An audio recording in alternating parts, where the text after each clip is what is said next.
जब हम बोलने लगते हैं तो दुनिया पे सत्ता तारी हो जाता है। अरे आज ये छोड़िए, डॉक्टर्स को देखिए, गया में कितने डॉक्टर हैं? गया में 82 रेगुलर डॉक्टर्स हैं, अप्रेंटिस 82 है, फिर कॉन्ट्रैक्चुअल 69, 75, कई डॉक्टर्स गया में। नालंदा में उससे अच्छे हैं। और वही पूर्णिया आऊं तो पूर्णिया में कितने डॉक्टर हैं मेरे भाई? अगर किशनगंज आऊं वहां 450, 300, 150 है, तो किशनगंज में 9 डॉक्टर। क्या है? क्या कोई पूछने वाला नहीं है? और अब तक नहीं था। इंशाअल्लाह मजलिस जीत जाएगी तो न सिर्फ पूछेगी बल्कि नालंदा से ज्यादा डॉक्टर को किशनगंज लाएगी।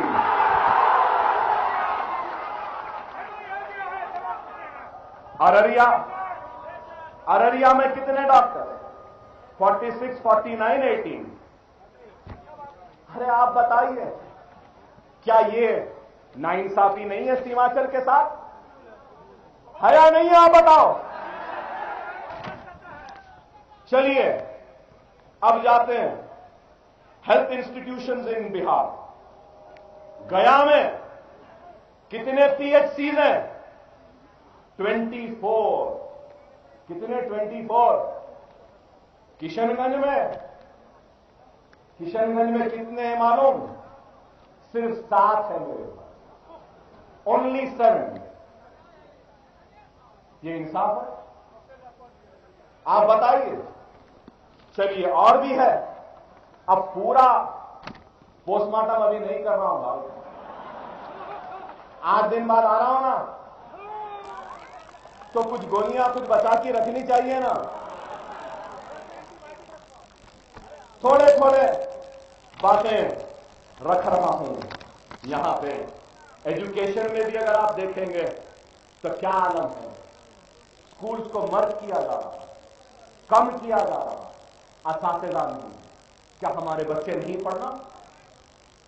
क्या हमारे घरों में खुशहाली नहीं आना? क्या हमारे बच्चों का मुस्तकबिल नहीं संवरना? क्या हम इस मुल्क के शहरी नहीं है? आप बताइए। अरे आज ये आदाद-ओ-शुमार है तो फिर अपर प्राइमरी स्कूल्स के भी आदाद-ओ-शुमार मेरे पास हैं, हाई स्कूल्स के भी हैं, कॉलेजेस के भी हैं। एक चीज बोलता हुआ रुखसत हो जाऊंगा इस मौजू पे, उसके बाद नई तकरीर में लंबी करूंगा, जितना आप सुन सकते हैं उससे ज्यादा बोल सकता हूं। भाई अभी तो सिर्फ आदाद-ओ-शुमार में हूं, अभी नीतीश बाकी है, अभी लालू बाकी है, आपके इस रियासत का एक भगोड़ा मिनिस्टर वो गिरिराज वो भी बाकी है, अभी योगी आदित्यनाथ बाकी है, वो कौन सा साक्षी फाक्षी है वो भी बाकी है, अभी बहुत बाकी है। सुनेंगे ना सब? ठीक है, मैं सुनाने तैयार हूं। स्किल डेवलपमेंट का प्रोग्राम, स्किल डेवलपमेंट का प्रोग्राम रियासत बिहार टारगेट, ये मेरा पेपर नहीं है प्रेस वालों, ये बिहार लेजिस्लेटिव असेंबली में इकोनॉमिक सर्वे के रिकॉर्ड है जो मैं पढ़ रहा हूं, मेरे नहीं है। स्किल डेवलपमेंट टारगेट कितना था? 25,000 को स्किल डेवलप कराएंगे, उनको नौकरी पर लगवाएंगे, ये इनका टारगेट था।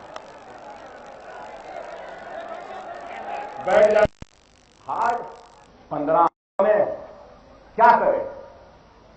15 माह में बीजेपी की हुकूमत में क्या हुआ? अच्छे दिन आ गए? मैं पूछना चाहता हूं, क्या अच्छे दिन आ गए? खैर हमारा तो छोड़ो, हमारा तो 60 बरस से ज्यादा बुरे दिन हैं, हम तो जी ले रहे हैं। मैं बीजेपी मोदी को वोट देने वालों से पूछना चाहता हूं, क्या भाई, क्या आपके अच्छे दिन आ गए? 1 करोड़ नौकरियां मिल गए, महंगाई कम हो गई, इन्फ्लेशन गिर गया, रोजगार मिल गया, इकोनॉमी अच्छी हो गई, 15 लाख हर एक के खाते में आ गए। मुझे हंसी आती है, क्या हथेली में जन्नत दिखा के बेवकूफ बना के ये आदमी चला गया। और उसके बाद कभी मीट बैन, कभी मीट बैन, कभी इंटरनेट बैन, कभी वो बैन। अरे दीवानों, अगर अक्ल है तो वजीर आजम के बाहर के दौरों को बैन करो, थोड़ा हिंदुस्तान में भी दिखने दो उसको। हाँ बताइए, ये तो नॉन रेजिडेंट प्राइम मिनिस्टर हो गया, बस घूम रहा है। हमारे पास हैदराबाद में उर्दू में बोलते हैं, पता नहीं यहां भी बोलते या नहीं, कि नादीदे को मलिदा मिला तो फातिहा देने मुल्ला नहीं मिला। फिर ये भी बोलते हैं कि नए फकीर को भीख की जल्दी। एक नए फकीर को मौका मिल गया दुनिया फिरने का, देखने का, तो उताना पड़ा है, बस फिर रहा है। कहीं जाके ड्रम बजा रहा है, दौड़। कहीं जाके गीता दे रहा है। कहां जापान गए थे, जापान गए तो गीता दिए, सही है ना? अरे गीता क्यों दिए मोदी? अरे हम तुम हिंदुस्तान के। आज इनका एक मिनिस्टर कहता है, despite being a Muslim, Abdul Kalam was a nationalist. Despite, अब मैं बोलूंगा, despite being the prime minister of secular India, this prime minister gives Gita to Japan prime minister. गलत है? अरे मैं कहता हूं, हमारे मुल्क की किताब ना गीता है, ना महाभारत है, ना बाइबल है, ना कुरान है। हमारे मुल्क की किताब हमारा कॉन्स्टिट्यूशन है, वो कॉन्स्टिट्यूशन जिसको बाबा साहब अम्बेडकर ने मिलकर लिखा था। देना था तो कॉन्स्टिट्यूशन देना था, नहीं देते क्यों? क्योंकि इनके मंसूबे, इनके इरादे कॉन्स्टिट्यूशन को बदलने के हैं। ये कॉन्स्टिट्यूशन को बदलना चाहते हैं, इस मुल्क को हिंदू राष्ट्र बनाना चाहते हैं। अकबरुद्दीन ओवैसी की तकरीर पर बड़े मचलते हैं, बड़े बेचैन हो जाते हैं, और मीडिया वाले भी बहुत दिखाते हैं। हां भाई, दिखाइए, बोलिए, मचलिए, लेकिन बताओ मेरे भाई, अकबरुद्दीन ओवैसी कुछ बोलता है तो सही गलत के तबसरे शुरू हो जाते हैं। गलत, जेल भेज देते। क्या प्रवीण तोगाड़िया को जेल भेजे? योगी आदित्यनाथ को जेल भेजे?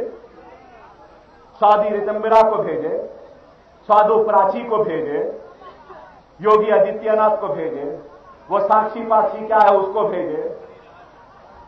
वो तोगाड़िया फोगाड़िया है उनको भेजे? नहीं, ये लोग जो चाहे बोले। कोई लफ्ज जिहाद बोलता है तो कहता है कि सारे हिंदुस्तानी हिंदू हैं। भागवत कहता है इनके रगों में राम का खून बह रहा है। अरे आप बताइए, क्या कानून नहीं है? अरे हद तो ये हो गई कि बिहार का भगोड़ा मिनिस्टर गिरिराज कहता है कि नरेंद्र मोदी के खिलाफ कोई है तो उसको पाकिस्तान जाना चाहिए। अरे गिरिराज, तेरे बिहार में आकर कह रहा हूं कि मैं नरेंद्र मोदी का मुखालिफ हूं, यह सब नरेंद्र मोदी के मुखालिफ है। अरे मां के जने, हिम्मत है तो आ जाओ, हमको भेज दे, देखते हैं भेजने की ताकत है क्या। अरे बताओ, एक और मिनिस्टर कहती है कि रामजादे, और कहना नहीं चाहता मैं, कितनी गाली दी रामजादे फुलाजादे कहा। क्या इनके लिए कानून नहीं, इनकी गिरफ्तारी नहीं, ये गाली दिए तो मिनिस्टर। अरे आप बताओ, अरे आज क्या हो रहा है इस मुल्क में।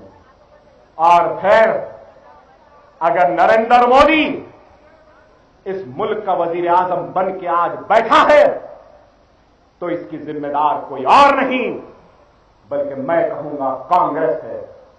कांग्रेस की नाहेली, कांग्रेस की नाकामी और कांग्रेस की कमजोरी, वो कांग्रेस की नामर्दी की वजह से ये नरेंद्र मोदी वजीर आजम बन के बैठा। गुजरात जल रहा था, रोम जल रहा था और वो बीन बजा रहा था। ये मैं नहीं, हाई कोर्ट के जजेस ने कहा।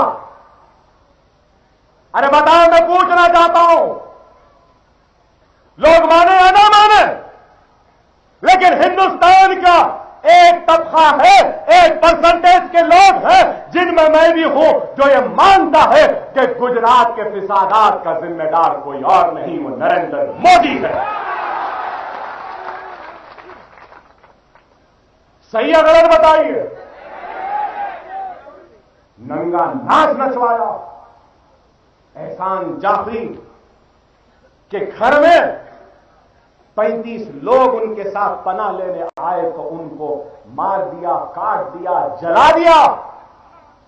नरोडा पाटिया में माया कोडनानी ने गड़ों में डाल के मासूम मासूम बच्चों को ढकेल दिया, हामिला औरतों के पेटों को चीरकर हमल निकालकर उनकी गर्दनों को काट दिया, मासूम बच्चों को काट दिया, दरगाहों को जला दिया, खबरों को जला दिया। एक बाप के सामने नौजवान बेटे की मैयत का बोझ खानों पे डाल दिया, शोहर के सामने बीवी की इस्मत को लुटाया, बेटे के सामने मां की आबरू को लुटाया, अरे भाई के सामने बहन की इस्मतों को लुटाया, बच्चों को यतीम कर दिया, सुहागों को उजाड़ दिया। अरे इस दरिंदे के खिलाफ कांग्रेस ने कोई कार्रवाई क्यों नहीं की, है मेरा सवाल है।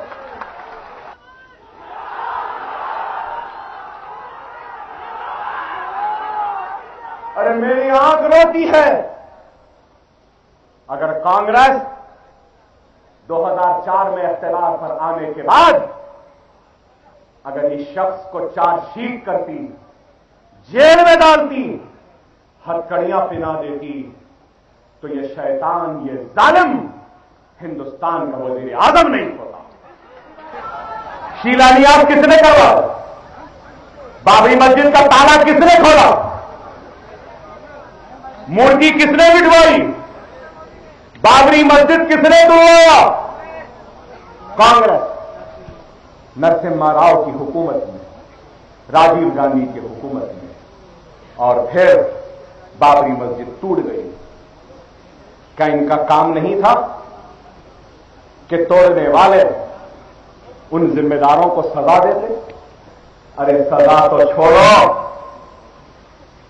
वो उत्तर प्रदेश के उस वक्त का चीफ मिनिस्टर कल्याण सिंह को इनाम दिया। क्या इनाम दिया? बाबरी मस्जिद के वक्त तुमने बहुत अच्छा काम किया, तुमको आज हम राजस्थान का गवर्नर बना दें। क्या ये इंसाफ है मेरे भाई?